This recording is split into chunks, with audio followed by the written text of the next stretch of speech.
চাঁদনী ও দ্বাদশ মন্দিরের পূর্ববর্তী ইষ্টক নির্মিত পাকা উঠান। উঠানের মাঝখানে সারি সারি দুইটি মন্দির। উত্তর দিকে রাধাকান্তের মন্দির, তাহার ঠিক দক্ষিণে মা কালীর মন্দির। রাধাকান্তের মন্দিরে শ্রী শ্রী রাধাকৃষ্ণ বিগ্রহ, পশ্চিমাস্য। সিঁড়ি দিয়া মন্দিরে উঠিতে হয়।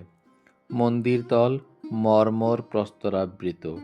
মন্দিরের সম্মুখস্থ দালানে ঝাড় টাঙানো আছে, এখন ব্যবহার নাই, তাই রক্তবস্ত্রের আবরণী দ্বারা রক্ষিত। একটি দারোয়ান পাহারা দিতেছে।